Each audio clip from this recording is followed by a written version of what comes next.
Sejam bem-vindos a mais um da Mesa ao Negócio. Hoje aqui a gente está com aquele quadro que vocês tanto gostam, Histórias de Sucesso. Finalmente, Caio Lovato, do Abençoado e Que Tal da Tia Sandra. Uma conversa que eu já queria há muito tempo fazer, mas só hoje a gente conseguiu se encontrar e tomar aquela cervejinha para poder ensinar vocês mais sobre esse segmento que é a restauração. Caio, conta um pouquinho da sua história, da história do Abençoado, quem você é. Muito obrigado pelo convite. Comecei no meio de restaurantes sem querer, porque a minha mãe queria, e aí ela queria receber os amigos e tudo, então acabou abrindo um bar. No final da obra precisou de dinheiro, eu tinha um dinheiro, coloquei, e aí a minha mãe virou para mim e falou, olha, se você não entrar para ajudar, tem a possibilidade de a gente quebrar e o dinheiro de todo mundo acabar, então é bom você entrar e ajudar. Aí foi nessa leve pressão que eu entrei nos negócios de bar e restaurante, sem saber nada de restaurante, zero. Engraçado que isso é comum. Eu sou uma prova viva também disso. Eu comecei jogando futebol, joguei na verdade minha juventude inteira e caí meio que de paraquedas. Meu pai também já tinha e quando eu voltei eu já estava decidido que era isso que eu ia seguir. Mas essa história ela se repete. Ricardinho da Rico Burger foi assim, vocês já devem ter escutado essa história. O Henrique da Jono também foi algo parecido, também não queria, ele é dentista, mesma coisa.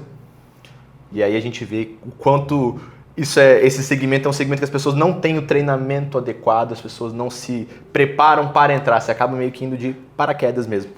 Mas, Caio, conta um pouquinho pra gente como é que surgiu, quem surgiu primeiro, o Abençoado, Que Tal da Tia Sandra? Surgiu primeiro o Abençoado. Eu demorei muito para abrir a segunda unidade, porque eu tinha medo e eu achava que era necessário eu estar totalmente com meus processos definidos para eu abrir a segunda unidade. Então eu queria estar muito bem gerenciado ali. E nisso, cada vez eu achava que eu não estava perfeito, então eu não expandia. Até que chegou um ponto que eu tive que expandir. Na pandemia, a gente acabou comprando o Quintal da Tia Sandra, que foi a segunda loja. E aí eu perdi todos os meus processos da primeira, que era o Abençoado, que girava redondo, era maravilhoso. Então foi um aprendizado abrir a segunda loja. A terceira loja a gente abriu 1 ano depois que o Quintal já estava funcionando, então assim, foi bem rápido. 1 ou 2 anos depois, foi bem rápido. E agora a gente já está prospectando a quarta, então estamos em negociação nisso. E quantos anos você tinha quando é que você começou o Quintal e o Abençoado? O Abençoado eu tinha 26, 27. Minha idade, 27 anos. O Quintal eu já tinha 32, acho, 33, e hoje eu tenho 37, desculpa. E o que te motivou de fato a entrar? Você já comentou que foi pressão da sua mãe. Pressão. Mas hoje você gosta do que você faz? Você continua com fogo por isso? Amo. Não faria... Não estou dizendo que é bar e restaurante a minha vibe, que é o que eu gosto pra caramba. Eu sou movido hoje a desafio e coisas novas.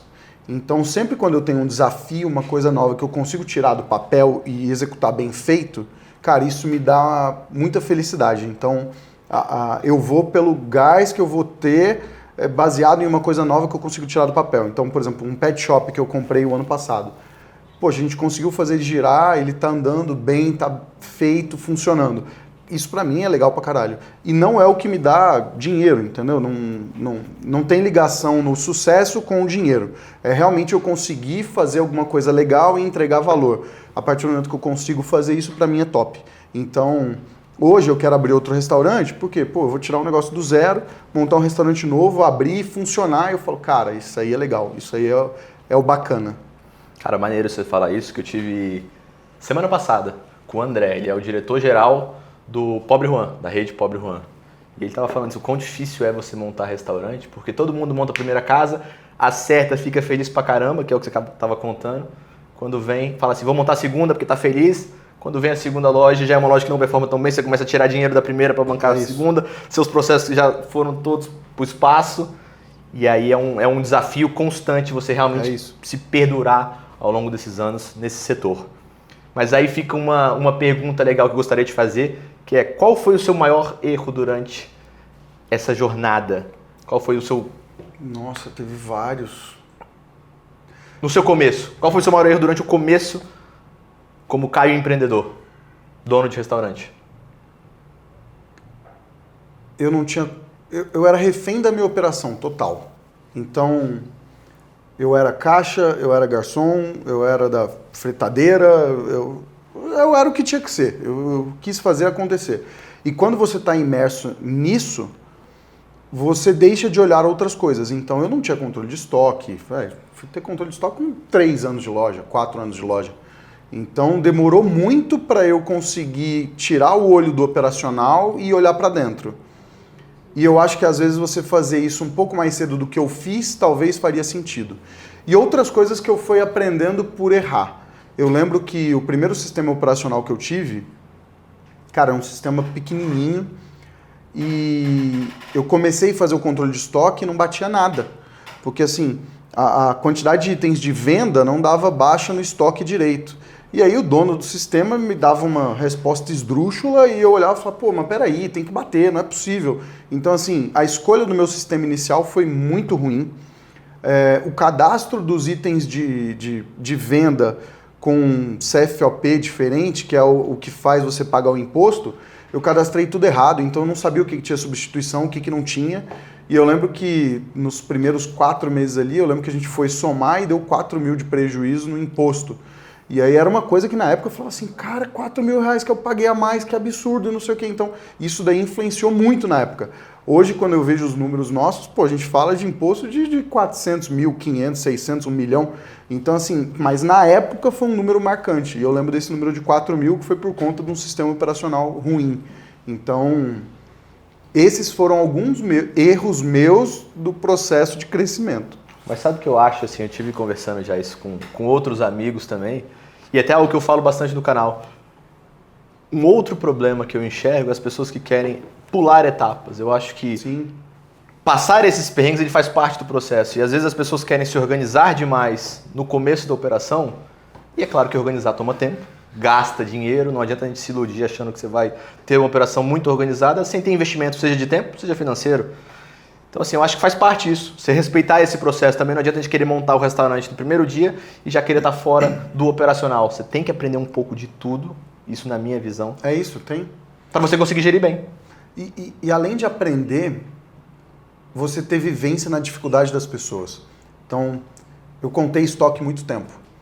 Eu sei o que eu posso cobrar ou não do meu estoquista. Por quê? Porque, cara, eu fiz isso. Eu fui caixa há muito tempo. Então, eu sei a dificuldade que é um caixa. Eu sei a dificuldade de ser um barman, de um garçom e todas as atividades do meio. Por quê? Porque eu executei aquilo. Então, hoje eu tenho uma outra visão e eu consigo gerenciar melhor pessoas porque eu fiz aquela função. Faz todo sentido. Agora me diga uma outra curiosidade, porque essa conversa está sendo em primeira mão para vocês, tanto para vocês quanto para mim. A gente já se conhece de rede social, o Caio virou blogueiro. Virei blogueiro. Mas eu também estou aprendendo e conhecendo mais do Caio, do Abençoado e do Quintal da Tia Sandra aqui agora. Então eu queria saber qual foi a grande virada de chave, qual foi o momento que você percebeu do seu negócio que, opa, talvez eu tenha um negócio muito bom, um diamante aqui e eu não estou sabendo. Então, teve uma época, 2 pontos. Teve uma época que eu tive uma empresa de consultoria de nutrição, junto com a Fabiana, que é minha sócia, chama Bendita Consultoria. Hoje ela está atendendo mais de 50 restaurantes em Brasília, assim, tá voando. E eu comecei a ir em vários restaurantes para fazer a proposta inicial e tal. E aí você acaba entrando dentro da operação, da cozinha e tal. E eu percebia que a minha cozinha era muito mais organizada do que, cara... A grande maioria. Tipo, se eu pegasse 10, se eu tivesse uma que estava no nível igual à minha, era muito. Então, ali eu falei, cara, eu sou diferente. Porque eu tô visitando vários lugares e eu tô vendo que, pô, o meu é legal. Então, tô bem organizado. Então, essa foi a parte que eu sabia que eu estava organizado. A parte que caiu a ficha do tamanho que eu era, que hoje eu acho que é um tamanho muito legal, muito acima do que eu imaginei que eu chegaria, foi quando a gente tinha comprado o Quintal da Tia Sandra, estava fazendo toda a reforma, e eu fui carregar uma mesa, uma pia de inox, para dentro da cozinha, que era a pia de lavagem, e eu tinha pago acho que R$800 na pia. Cara, uma pia, do tamanho dessa mesa. E E eu tava subindo na escada ali, que você subiu com ela, coloquei da cozinha, e aí eu comecei a olhar pro lado e falei, cara, essa pia é 800 conto. E a cozinha é gigantesca, com forno combinado, fritadeira, pítico, tipo, tudo caro pra caramba. Um forno é 70 conto, os Rational nosso. Então eu olhei e falei, cara, olha o tanto que tem de dinheiro aqui. E aí eu nunca tinha reparado em dinheiro. E aí quando eu desci, ainda fui pro salão, cara, aquele salão gigantesco, cheio de mesa, decoração, iluminação, caixa de som, não sei o que. Eu falei, cara, isso é gigantesco. E aí eu comecei a realmente me dar conta do valor que eram as minhas coisas. Então hoje ainda a gente tem ainda o abençoado da Zanorte. Então na hora que eu olho, eu falo, cara, eu sou grande para a média de mercado. E aí eu comecei a entender o valor que eu tinha. E conta pra gente quantas lojas vocês estão hoje, quantos funcionários, esses big numbers, pra gente entender a dimensão do que é o Grupo Abençoado. Cara, faturamento do ano passado deu 25 milhões e alguma coisa. Esse ano a projeção é de 27 alguma coisa, acho que até um pouquinho mais. São 3 lojas, 160 funcionários e tem um projeto de expansão aí que vai ser mais uma loja, mais uns 40 funcionários. Já sabe onde vai ser? Já pode dizer onde vai ser? Ainda não. Segredo? Nem office vai ter que falar então. Tá. Pelo que eu já te conheço das redes sociais e pelo que você tem conversado aqui, a parte de organização é um pilar muito importante e você tem reputado isso como seu grande diferencial. Tem algum software, alguma coisa que você utiliza hoje que você acha que faz toda a diferença? Tem. Qual que é ele? Quais são eles? Alguns. Sistema operacional, já falei que você tem que ter um bom. É difícil achar um bom no mercado. Hoje eu uso o VUCA. Eu sei das limitações que ele tem, eu sei alguns problemas que ele tem. Muita gente em Brasília especificamente odeia esse sistema operacional por uns erros do passado. Hoje eles foram corrigidos e eu estou conseguindo trabalhar no VUCA tranquilo. Um outro problema é comunicação baseada em WhatsApp. Então todo mundo conversa em grupo da loja dentro do WhatsApp. Para mim é totalmente fora isso. Você tem que ter algum aplicativo de produtividade que você consiga manter as informações lá e que elas não se percam no tempo. Então eu uso o Trello, mas assim, tem o Trello, tem o Monday, tem o ClickUp, tem N outros. ClickUp, né? Então assim, tem N outros. Eu consegui me adaptar ao Trello porque foi o que eu conheci e hoje em dia a empresa toda está lá dentro. Então, para mim faz sentido. Com várias E aí entra um outro ponto, né? Você tem uma Ferrari. Você pode andar de primeira ou você pode usar todas as possibilidades que o Trello te dá. Então, eu tenho automação lá dentro de tudo. E aí o meu fluxo é desenhado, desde uma contratação até desde o teste do colaborador até o término da contratação, 3 meses após, para eles realmente saírem do período de experiência. Então, tudo está desenhado lá dentro com automações que os cartõezinhos vão mexendo ali com o tempo. Então, hoje eu consigo ter um controle muito eficiente da minha operação baseada no Trello, que foi um outro. E um terceiro sistema que eu uso é o Como, que eu te mostrei ali. Esse era o Como? Esse é o Como. Esse aí é o CRM que a gente usa tanto para conversar com clientes, fazer reservas, quanto para fazer o funil de contratação. E qual deles você considera hoje o game changer para você, que mudou a vida da sua gestão? Trello. Trello? Trello. O que você faz especificamente no Trello? Tudo, bicho. Então, na verdade, não é específico, é tudo? Tudo. Vou te dar exemplo de automações. Dedetização da tua loja, tu faz de mês em mês. Você tem que lembrar e ligar no cara e falar, vem fazer a dedetização. Normal. Todo mundo faz isso. Com 3 lojas, eu comecei a esquecer de ligar. Então, eu tinha que lembrar de ligar, aí no mês seguinte, deu dia 5, 6 e tal. Se eu esquecesse, eu ia fazer só dia 15. Hoje eu tenho uma automatização dentro do Trello, a gente faz de 15 em 15, então toda primeira segunda-feira do mês e toda terceira segunda-feira do mês eu faço dedetização em todas as lojas. E aí é um cartão automático que entra no domingo, marca o gerente que está na segunda-feira de manhã, o gerente tem que ligar na companhia lá, na empresa, marcar a dedetização, o cara vai na loja, faz a dedetização, o gerente tem que seguir todo um checklist que tem lá, então, por exemplo, ele tem que entrar numa planilha, você tem que ter uma planilha da nutrição para marcar quando foi a dedetização. Aí ele entra lá no formulário, preenche quando foi a dedetização, qual foi o veneno que usou, qual é o nome do aplicador e anexar ainda os certificados de dedetização. E aí tudo isso é no Trello, porque tem um checklist que vai falando o que eu tenho que fazer. Antigamente era o quê? Eu ligando no cara, ligando no gerente, era lembrança. falando, faz isso aí, lembra de cobrar o cara isso. E aí o cara não lembrava, óbvio. E aí faltava preencher a planilha, faltava o certificado e tal. Aí depois que você desenha isso no Trello, fica perfeito, cara, você não tem mais estresse. Entendeu? Isso faz toda a diferença, porque se tem um negócio que a gente tem escasso e que a gente não percebe, é o tempo. Total. Isso vale mais do que qualquer outra coisa. E aí esse tempo é o que te permite depois você fazer todas essas coisas que você já me mostrou aqui, de pensar no crescimento. Pensar em novas lojas, novas estratégias, em modelos de como você vai vender mais. Eu vejo que você faz, através do CRM, já faz a venda sugestiva de bolo de aniversário. Achei animal isso. O bolo, eu brinco que eu paguei a instalação do Como com a venda de bolo. Porque no primeiro mês que a gente colocou, eu vendi bolo suficiente para pagar a implantação do sistema. Foi muito maneiro. E a maioria dos restaurantes, na verdade, dão, né? Eu sou um caso desse. Você dá o bolo? Então, assim, você sempre dá uma sobremesinha. O cara chega lá, é meu aniversário, eu quero não sei o quê. A gente vende o bolo, acho que o nosso tem 2 quilos, R$160. Mas eu nunca me toquei na possibilidade de fazer uma venda casada. A galera quer comemorar lá, um bolo seria interessante. Eu te vendo bolo, se você quiser, eu tenho... Mas vou provar. Caio, e outra coisa que é importante, que todo mundo fala na gestão, CMV é algo que é essencial para o nosso negócio. Como é que você faz para fazer a sua gestão de CMV dentro do sistema? Você usa algum para te auxiliar?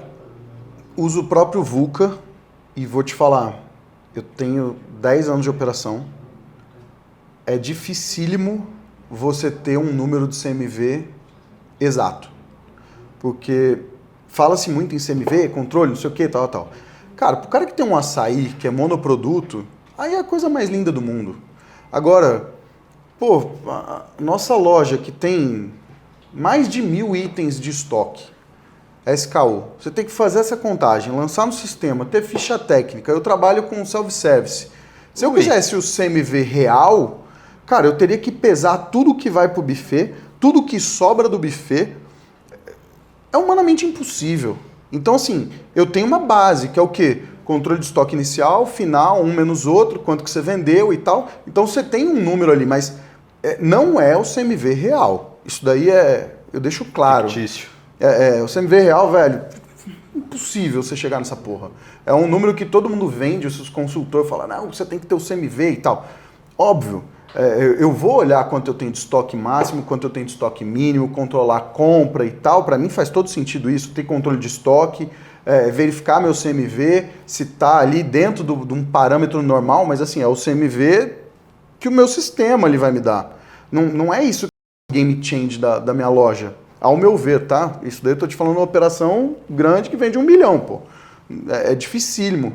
Então, eu olho muito para esses números, mas eu olho para os processos, porque eu sei que se o meu processo estiver correndo bem, lá na frente eu vou ter um número bom de CMV. Por exemplo, se eu tiver um estoquista contando meu estoque, com uma requisição para ele entregar as coisas pro pessoal lá da cozinha e tal, eu sei que eu não vou ter tanto desperdício. Então eu prefiro combater por aí, para você diminuir o CMV, do que ficar olhando só o número ali, que nem um doido, sabe?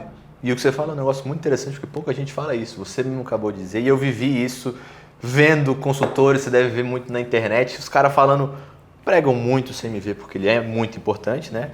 Para quem mexe com restaurante. Só que chega um nível de detalhamento que aí é muito específico de operação para operação. E eu defendo que, assim, é melhor você fazer o simples bem feito do que você querer fazer coisa demais e depois você não dá conta e aí você se perde nesse meio do caminho. Então tem operações que não faz nem sentido, às vezes, você ter tanta rigidez e tanto controle, porque isso vai te gerar tempo, vai te gerar, eventualmente, funcionários a mais, processos que talvez você não consiga controlar e dinheiro. Então, assim, é muito importante as pessoas entenderem da minha fase e o tipo de negócio, então que não existe uma cartela perfeita. Total. Mas você falou também de processos. que você considera que são os processos que foram também game changers na sua operação? Eu acho que foi eu aprender sobre o processo e aprender a executar. Profundo. Eu fiz um curso do professor Falcone, não sei se você já ouviu falar. Não ouvi, mas eu gostei do nome já. Ele, cara, é um velho guardazinho, coitado, maravilhoso. Você vê a carinha dele, a carinha boa, sabe? Ele é consultor da Ambev, das maiores empresas do mercado, ele sempre foi consultor. Ele participa do conselho e tal. E aí eu fiz um curso desse cara, que é um curso de gestão e resultado, e ele explica como você executar o PDCA dentro da sua empresa. E é muito engraçado, porque eu já fazia isso sem saber a teoria. Então, quando eu aprendi a teoria, meio que se clareou na minha cabeça e eu comecei a mudar as coisas e melhorar a forma de criar processos. Vou te dar um exemplo. A gente tinha só tinha um Abençoado Sudoeste nessa época e eu gastava muito detergente. E eu percebi que eu gastava muito detergente, por quê? O detergente ele tem aquele pininho que você levanta, a galera da cozinha arrancava aquele pino e aí ficava o bocão gigante. E aí ele pegava aquilo e pá, na esponja e detergente pra caramba. E aí eu brigava com a galera que eu falava assim, cara, vocês não podem tirar esse pininho. Olha o nível de loucura, sabe? E óbvio que eu nunca ganhei essa briga. Eles tiravam o pino e que se foda. Eu não posso falar que se foda, né? Desculpa. Pode, aqui pode tudo. Então eles tiravam o pino, velho, e tocavam. E aquilo me deixava revoltado. E eu falava, cara, não pode, não pode. E aí eu tive uma ideia que eu falei o seguinte, uma pessoa no bar, ela sempre diluía o detergente dela, que era a Neide, inclusive ela tem 10 anos de Abençoado agora. E aí eu vi ela diluindo, eu falava, Neide, você consegue trabalhar com ele diluído? Ela, consigo, e dá certo. Olha aqui. Aí me mostrou. Falei, massa. Falei, vamos diluir o detergente. E aí eu proibi a galera de pegar o tubo de detergente e eles só podiam pegar o do galão de detergente diluído em água. Só que eu comprei um galão de 10 litros. Não. O galão acabava, aí a galera subia, pegava o tubo de detergente. Aí eu falava, não pode, tem que encher o galão de 10 litros. Aí, pô, beleza, mas quem é o responsável por encher o galão de 10 litros? Aí não tinha. Aí tinha que criar um responsável. Aí, pô, 10 litros está acabando muito rápido, então vamos comprar um de 20. Aí compra o de 20, aí a torneira não funciona, vaza, aí quebra, aí compra um maior. No final, a gente estava com uma bombona de 200 litros diluído que a gente enchia, sei lá, 3 vezes na semana e obrigou todo mundo a trabalhar com outro tipo de refratário para colocar o detergente na pia. Só que olha só, eu fiz isso antes de eu ter o curso do Falcone. E aí no curso do Falcone ele fala o seguinte, quanto melhor o seu planejamento, PDCA é Plan, Do, Check and Action. Quanto melhor o seu P, que é o planejamento, a verificação ali e as anomalias para você corrigir vão ser muito menores. Então, se eu tivesse parado, falado assim, quanto de detergente a gente utiliza por semana? Ah, sei lá, 100. Beleza. Se eu utilizo 100, eu utilizo 10 por dia, 10 litros por dia, 20 litros por dia. Eu já ia metrificar o meu galão baseado no consumo. E não no chute que eu dei de 10 litros. Claro. Entende? Então, assim, eu já tinha processos, mas os meus processos eu tinha que ficar refazendo durante muito tempo. Então, quando eu aprendi o curso, meus processos rodaram de outra forma. Eu comecei a melhorar muito a minha execução e diminuir as minhas anomalias. Cara, olha o nível de obsessão do cara. Que ele vai atrás do detergente. Essa aí eu gostei que eu vou fazer. Eu vou testar essa daí. Essa eu nunca tinha escutado. Eu vou pedir pros meninos trazerem um negócio novo que a gente tá testando pra você ver depois. Cara, essa eu vou fazer. Tem mais alguma igual essa? Que essa aí eu achei... E é legal, porque isso daí pra galera... Isso são ideias que... Aí depende de caso pra caso, né? Óbvio. Você tem uma casa que é grande, são casas grandes, e que você consome certamente muito. Uma casa que consome 3, 4 potinhos de detergente, não faz sentido você fazer isso, porque você é um tempo do caramba e o retorno ele é pequeno. Total. Então, aí, se você for pensar dessa forma, existe análise de Pareto. Já ouviu falar? Já? 80-20. Então, o detergente para mim, naquela época, era algo que eu precisava olhar. Mas o que eu falo para os donos de restaurante hoje é, cara, olha qual a sua maior dor. E se você pegar e prestar atenção nas 20% ali, isso vai te dar o maior resultado. Então foca nelas. Conserta elas primeiro, depois você vai arrumando as outras. É os tais KPIs, né? É. O que você diria que são os KPIs principais aqui do Grupo Abençoado? O que Hoje- você olha todo dia? Ah, tá. Puta, faturamento todo dia. Tranquilo. Ticket médio, eu não olho todo dia, mas assim, toda semana eu dou uma olhada como é que ficou a semana. E hoje, os relatórios dos meus gerentes. Que dizem o quê? Tudo. Vou melhorar. Contratei um cara da Ambev uma vez e ele veio trabalhar comigo e ele falou o seguinte, ó, na Ambev a gente tinha uma reunião matinal todo dia para dar direcionamento para a galera. Ele me falou isso, eu fiquei com isso na cabeça. Um dia eu fui almoçar no Coco Bambu e eu cheguei cedo. Quando eu cheguei, a equipe estava fazendo uma reunião para começar o dia. E eu olhei aquilo e falei, cara, o que é isso? E aí chamei o garçom lá, falei, cara, o que era aquela reunião ali que vocês estavam? E ele me explicou a reunião. E aí colou com o que o cara da Ambev tinha me falado, que é o Frank.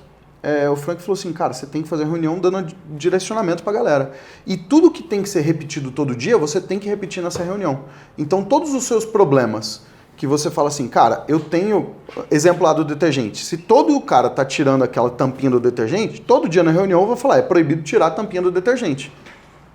Então a gente começou a fazer reunião matinal e vespertina, que é antes do início de cada turno, porque eu tenho turno do dia e da noite, falando algumas coisas que são talvez óbvias para o cara que tem 1, 2, 3 anos de empresa, mas para o cara que está entrando faz todo sentido. E deixa ele alinhado com a visão, posicionamento da empresa. Então comecei a fazer isso. Deu muito certo. E conta pra gente como é que é o seu processo de contratação de pessoal, de funcionário. Sim. Só complementando aqui o que você me perguntou dos meus gerentes, o que é meu relatório?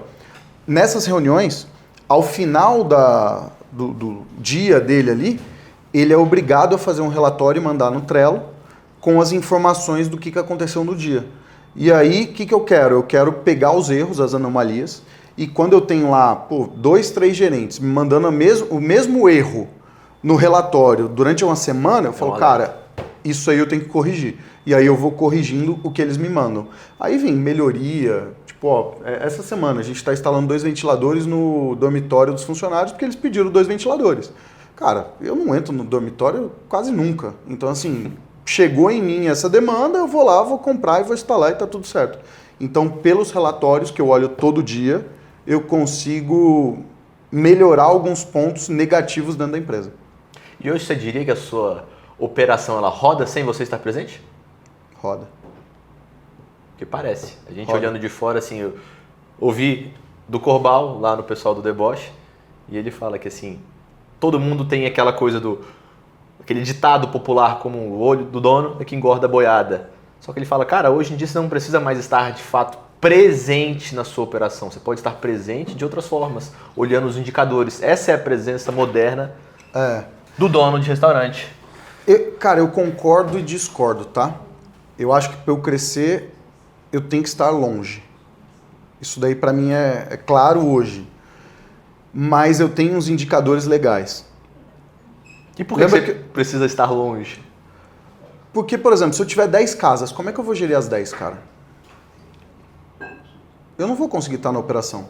A loja da Asa Norte, cara, eu vou lá uma vez por semana. Mas aí vem o ponto.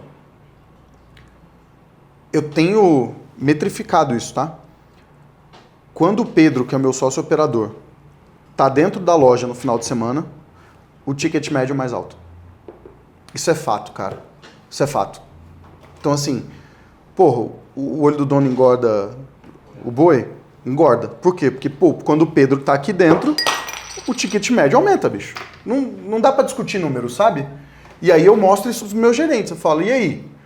Mas aí o que acontece? Só o fato eu estar presente ou ele estar presente, os gerentes meio que ficam meio com, não vou dizer medo, mas... Querem mostrar serviço. Querem mostrar serviço, começam a cobrar mais os garçons falam, porra, não, o chefe tá aí, então tem que correr mais.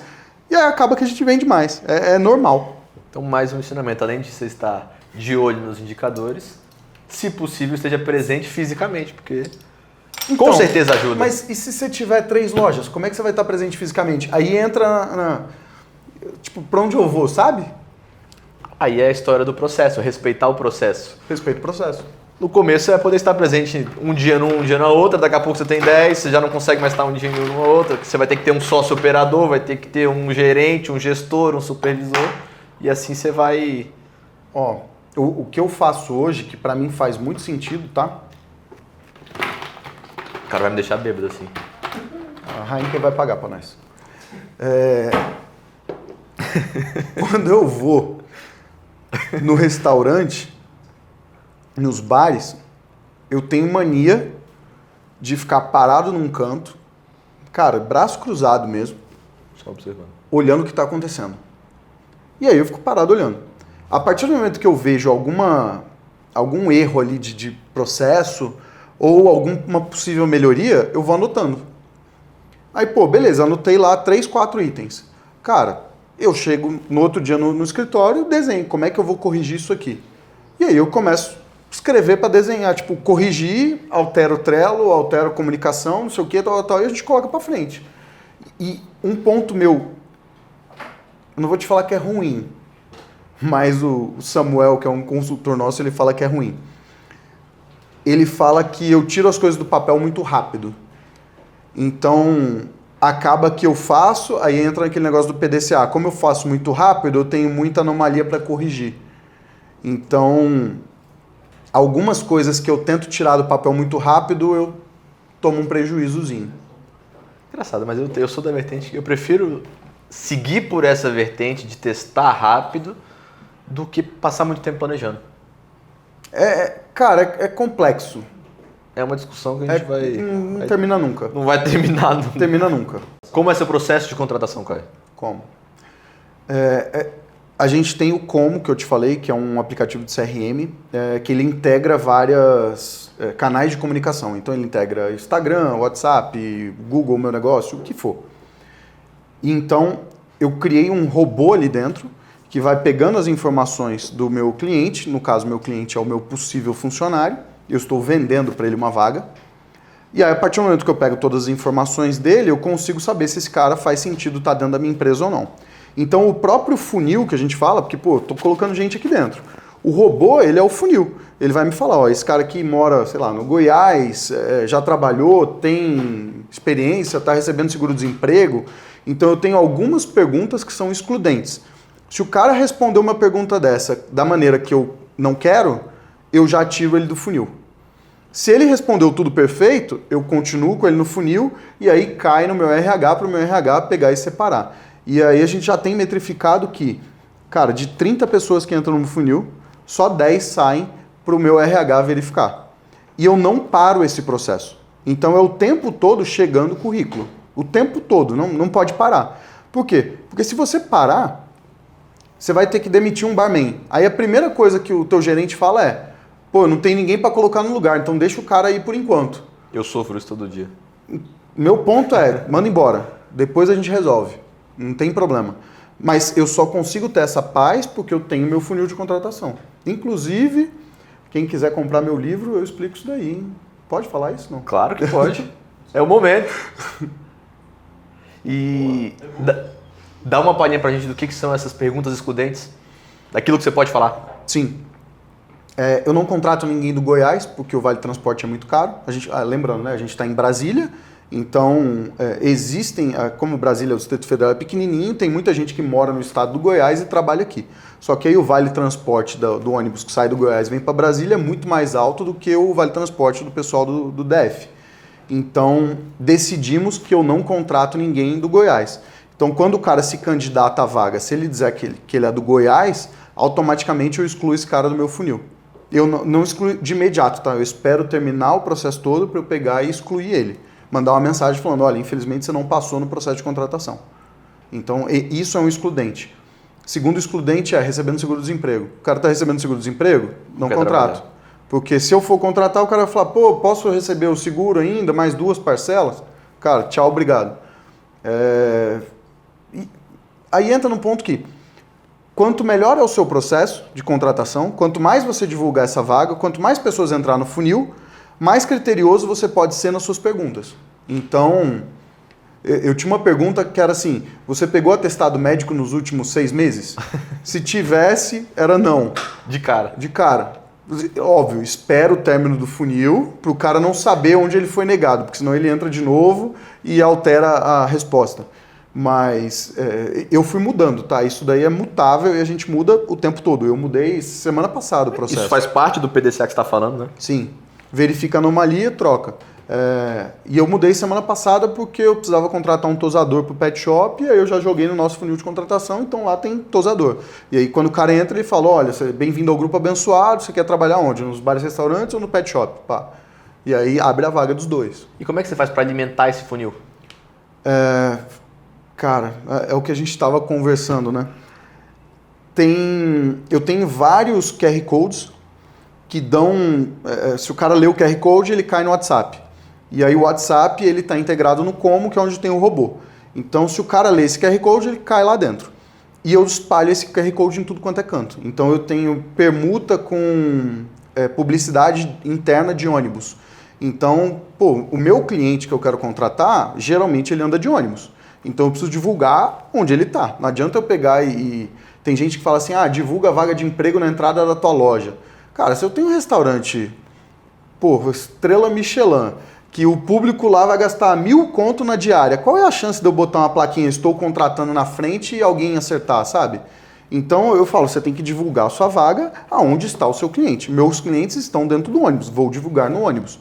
Então eu divulgo em ônibus, metrô, condomínios residenciais, mas mais para não aqui no plano, onde tem um custo de vida mais baixo, onde está meu cliente, eu faço. Você está fazendo, na verdade, marketing para o seu colaborador, para o seu possível colaborador. Exatamente. Você entende quem é esse cliente, você se posiciona e conversa com ele. É isso. Do caramba isso. E acho que pouca gente faz isso, viu?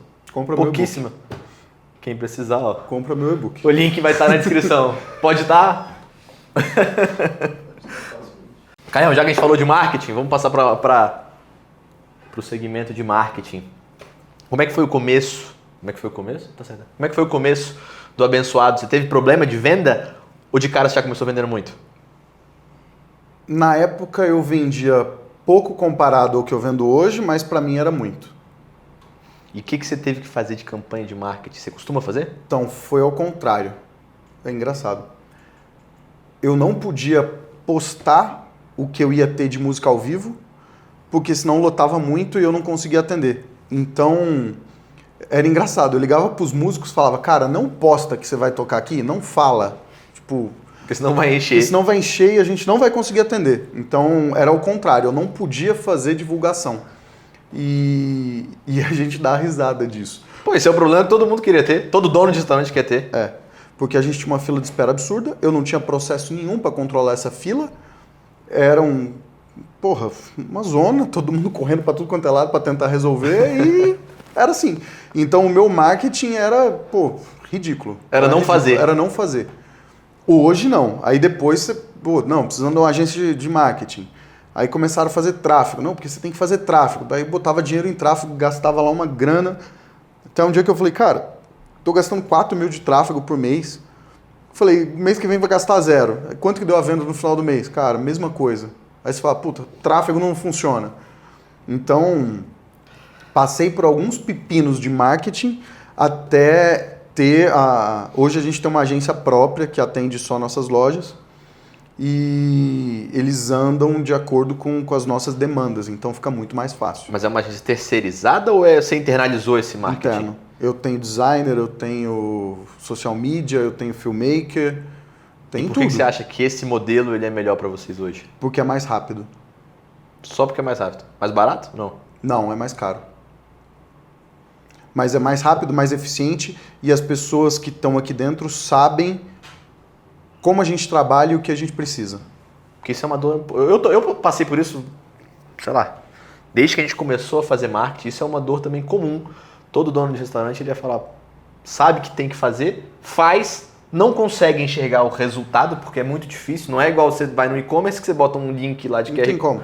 e você consegue acompanhar o trajeto desse cliente. Aqui você não sabe se ele veio por causa da tua publicação na parada de ônibus, se ele veio por causa do público do Instagram. Então é difícil você metrificar isso. E você atribuir aquele resultado Não tem especificamente a alguma campanha. Então, a gente tem essa dificuldade de ver valor. Mas eu passei por isso e a resposta foi mais ou menos a mesma. A gente teve em agência... O principal problema que eu tinha quando eu era com a agência era que toda vez, quando você está dentro de uma agência, você tem uma quebra de ritmo, de fluxo, porque a agência ela tem um designer, ela tem um gestor de tráfego, ela tem um social media. Em algum momento esse cara ele é desligado da agência, entra um cara novo, ele não está alinhado com a cultura da empresa, ele não está por dentro do que é o seu negócio, ele nem sequer conhece de fato o teu estabelecimento. E aí eu também optei por fazer interno. Interno assim, eu terceirizei essas várias áreas, mas eu que controlo. No final eu sou sei lá... O chefe de produção. O chefe de publicidade, o diretor de marketing da companhia. Cara, hoje eu tenho um gerente comercial que ele toca as 3 unidades, mas ele toca assim, especificamente alguns pontos. Então, ele é o responsável pela equipe de marketing, então ele que vê lá qual jogo de futebol que vai passar. Ele define, vai ser 2 ou 3 jogos, beleza. E ele pega e faz a arte, manda pro Instagram e comunica os gerentes de cada casa qual jogo vai ser. Ele que faz a curadoria musical, então ele que contrata as bandas e tem contato com as bandas. Ele faz também algum treinamento de brigada para pratos novos que estão chegando e tal. E caso haja algum problema de um gerente e tal, ele substitui aquele cara, tipo... Tá voltando o Covid, meu gerente do Sudoeste tava com Covid. Aí, ele caiu pra lá e assumiu o lugar daquele cara. Sendo que ele já foi meu gerente de salão também. Então, hoje eu tenho esse cargo específico. E aí algumas coisas são maravilhosas que não passam por mim. Tipo, contratação de banda. Quem contratava antigamente era eu, hoje em dia é ele. Aí quando você me perguntou, teu negócio funciona sem você? Funciona. Por quê? Porque eu não faço mais nada, bicho. O que eu faço é pagar as contas, que na verdade eu nem pago, né? Quem paga é o cara. É liberar, entrar no banco, apertar 2 botões e, cara, ir na loja, ficar de braço cruzado, ver onde está o erro e consertar. Ponto. Só que assim, como eu tô muito bem, se eu não consertar nada, tá de boa, vai continuar fluindo. Faz sentido? Faz sentido. E eu acho que esse é o sonho ou deveria ser o sonho de todo dono de restaurante. Né? O cara tem que conseguir chegar num nível no qual o negócio ele rode sozinho e você possa pensar de fato nisso. Em como melhorar os processos ou como crescer, ou como ganhar mais dinheiro. É isso aí. Porque esse também é um negócio, né? Dinheiro no bolso é o que importa. E me tira uma dúvida. Vocês têm 2 casas. Abençoado, Quintal da Tia Sandra. Isso. Abençoado foi a primeira. Como é que vocês definiram, se é que vocês definiram esse posicionamento lá no começo? Cara, foi chutado. Totalmente.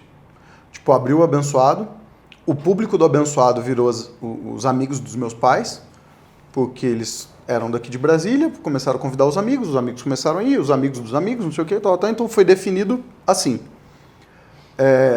E o Quintal já foi bem diferente. Quando a gente abriu o Quintal da Tia Sandra, a gente não sabia o nome. Então, a primeira ideia que você tem é o quê? Cara, vou seguir minha marca. Então vai ser Abençoado. Só que, a gente já tinha um Abençoado no Sudoeste. Aí eu vou abrir um Abençoado no SIG, que é praticamente Sudoeste, tipo... Muito não próximo. Tem 5 km de distância de uma casa da outra. E aí eu falei, não faz sentido isso. Aí começamos a discutir, chegamos no Quintal da Tia Sandra. Tia Sandra é minha mãe. Então chegamos nesse nome e resolvemos mudar para tentar pegar um público diferente. Porque eu falei, cara, senão nós vamos abrir uma concorrência com a gente mesmo. E eu demorei algum tempo para conseguir entender qual era o público do Quintal. Foi um erro nosso.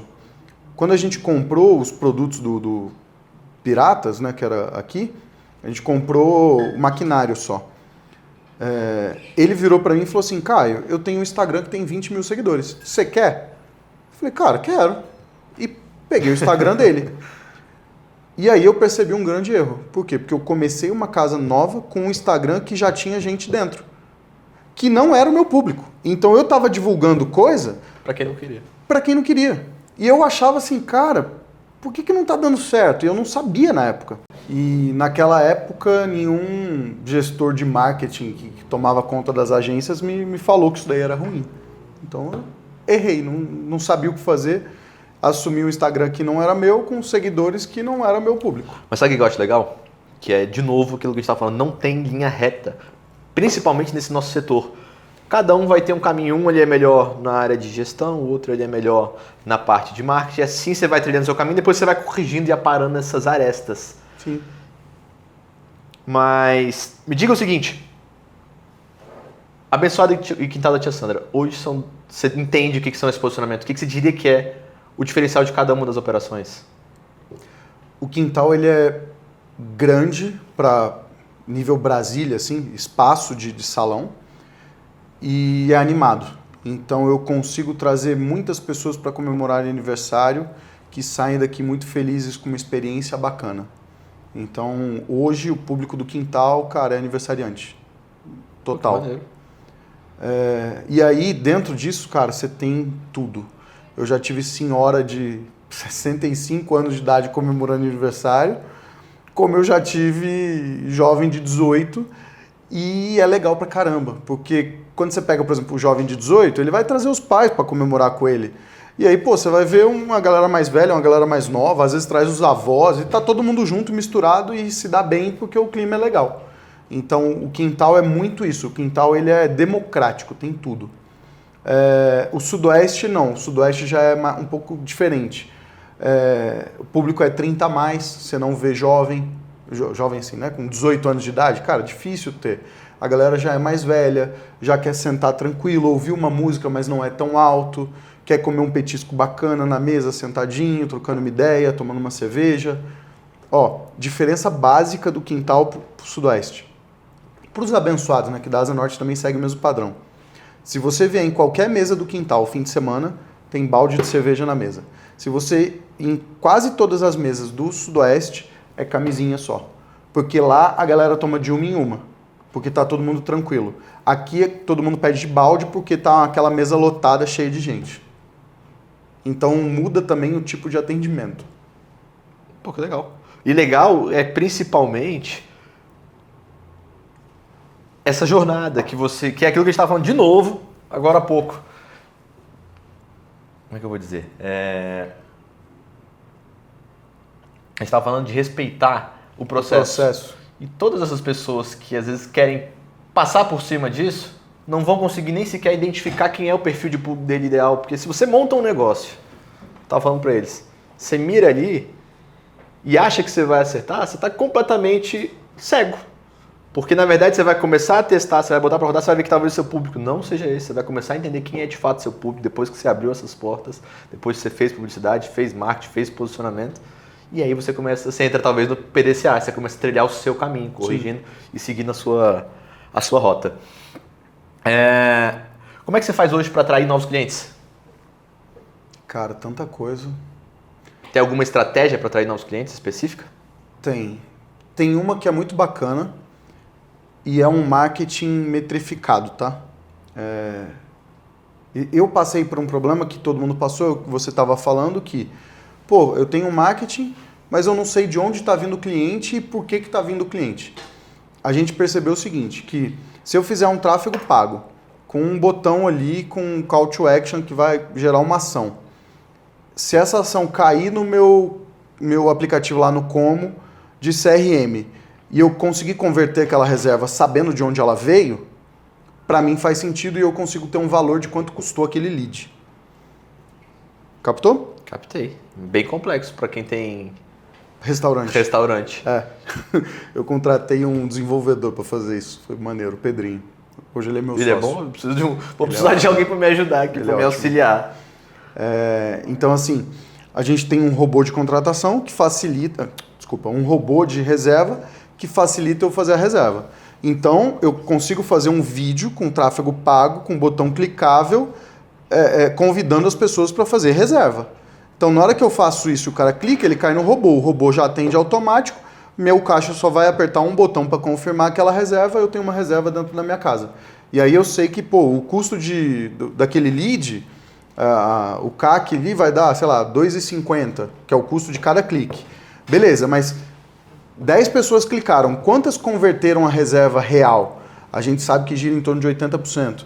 Então, pô, de 10, 8 converteram. Então, pô, meu custo de lead que era 2,50, na verdade subiu para 4, sei lá. Entendeu? Então, eu sei que custou R$4 para eu ter uma reserva aqui dentro com 10 pessoas. E aí você sabe quanto você pode investir Total. para encher a tua casa. Total. Você já fez alguma campanha com influenciador? Já. Funcionou? Eu não gosto. Por quê?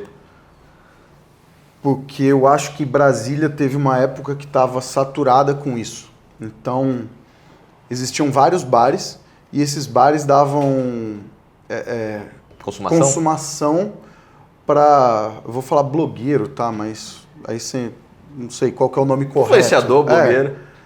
E aí eles começaram a fazer muito isso com as mulheres. Então, pô, eu tive alguns casos, cara, de meninas ligarem aqui ou mandar mensagem aqui falando assim, ó, lá no concorrente estão me dando R$200 de consumo, mais a entrada, não sei o que, tal, pra eu ir com 3 amigas. Se você cobrir isso, eu vou pra aí. Eu falo, pô, peraí, cara. Então, assim, eu não gostava disso, eu não gosto disso e eu não fiz.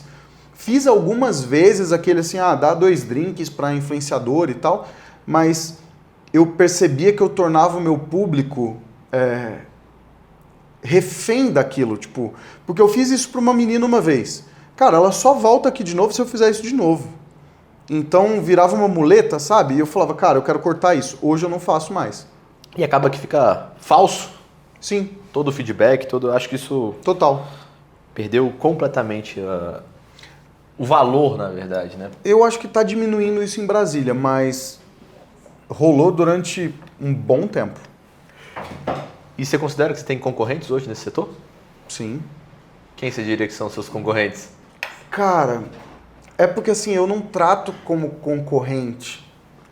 Tem um amigo meu que uma vez ele me falou o seguinte, eu não vou falar o nome dele, mas ele falou o seguinte, concorrente, se ele estiver afogando, você tem que colocar uma mangueira na boca dele e fechar para ele afogar mais rápido.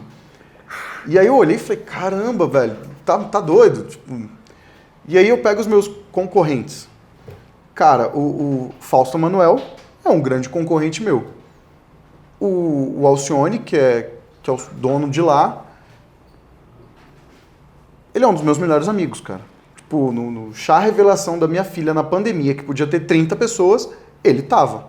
Então, pô, imagina, de toda a minha família, não sei o quê, meus amigos, 30 pessoas, o cara que é o dono do bar, que é o meu maior concorrente, tá no meu chá revelação. Então, olha o nível de proximidade desse cara comigo. Aí eu falo, pô, ele é meu concorrente? Bicho, ele é meu irmão, não tem essa. Os meninos do Caju que estão abrindo aqui do lado.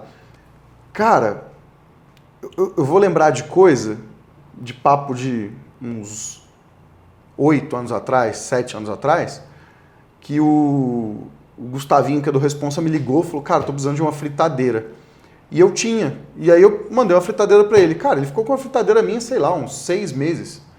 E de boa, sabe? Não tem essa de, concorrente e tal. Eu vejo concorrente de outra forma. Eu acho que hoje a gente mais se ajuda do que se atrapalha. Mas eu te digo mais, eu acho que o enxergar o concorrente, você só enxerga ele como algo perigoso quando você não tem um posicionamento claro. Se você tiver um posicionamento claro, no qual você se diferencie dele, não tem problema nenhum você ser amigo do cara. Cada um tem o seu perfil de público, cada um mira em alguma coisa, cada um tem o seu diferencial.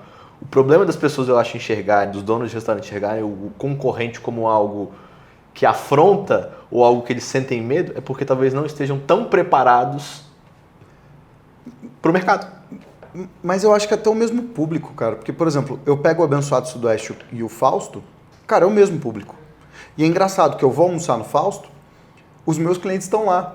E aí eles brincam até, eles falam assim, depois eu vou pra lá e tal. Eu falo, porra, que isso, fica aqui também. E eu vejo que é o mesmo público, bicho. Não tem como diferenciar. O cara mora no Sudoeste, ele sai boteco de bairro por causa da lei seca. Ou ele vai pro Fausto ou ele vai pro Abençoado. Não vai fugir, sabe? E aí eu vejo... Hoje, eu olho o Alciba como um cara a ser alcançado em Brasília, bicho. Esse cara aí, ele tá no ramo sei lá, o que eu tenho de idade, ele tem dentro do ramo de restaurante.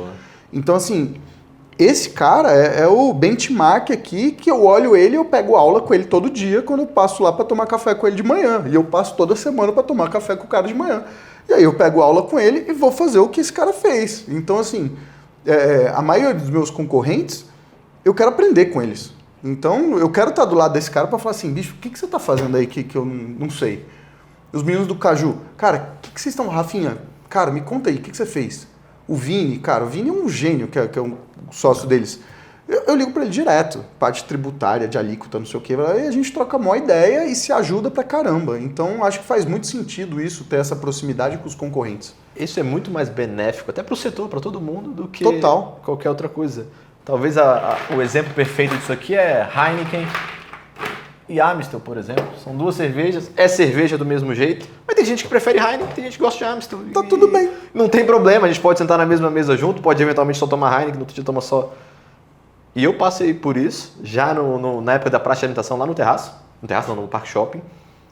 A gente tinha já, desde 96, lá com o Freire do Camarão, na praça de alimentação, abriu Vivendas do Camarão, fechou.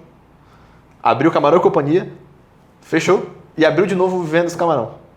E hoje tá lá. A gente acabou que depois saiu dessa operação de praça, mas assim, no começo a gente ficou muito assustado, depois a gente viu que o nosso posicionamento ali era diferente. A gente continuou tendo os mesmos clientes. Tá de boa.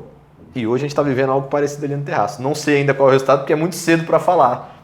Mas a gente tem. O Nau acabou de inaugurar. Maobem é frutos do mar também. O cliente que gosta de frutos do mar, um gosta do Nau, o outro talvez goste da confraria. Por enquanto eu não posso dizer que está me atrapalhando. Certamente vai atrapalhar alguma coisa no começo, mas assim... Eu acho que no longo prazo a gente é tão diferente que isso não vai impactar. Vamos embora para as perguntas... Fogo alto? Essa aqui, ó, você não pode nem pensar muito. Prato que representa seu restaurante? Rabugenta. Um drink? Gin tônica. Concorrente que você admira? Fausto Manuel. Um erro que virou acerto? Um erro que virou acerto? Que te fez acertar? Putz, Difícil essa. difícil. Tem que pensar. Tá. Uma frase que te guia como empresário? Melhoria contínua. Vender barato e ganhar no volume ou vender mais caro e ganhar com margem? Depende da operação. Pegar dinheiro emprestado ou capital próprio? Sempre cresci com capital próprio. Hoje penso em crescer com capital emprestado. Muita variedade de produto ou especificidade?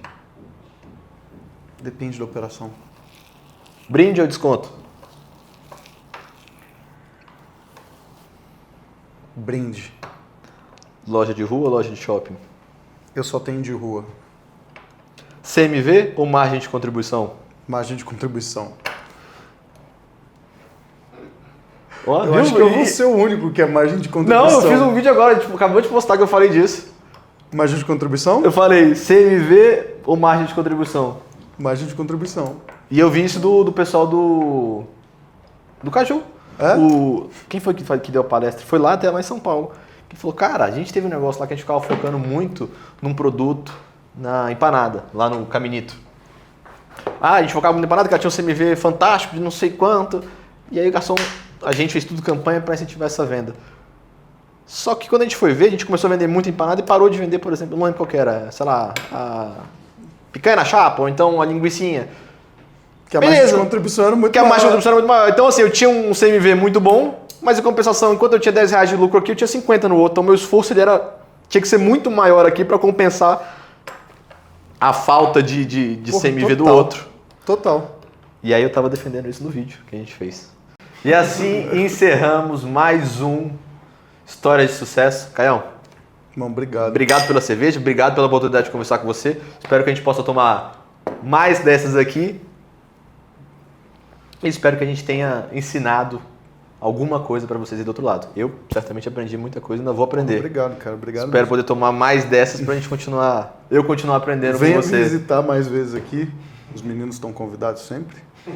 Pode deixar agora o seu merchan, tanto do quintal, do abençoado, dos cursos.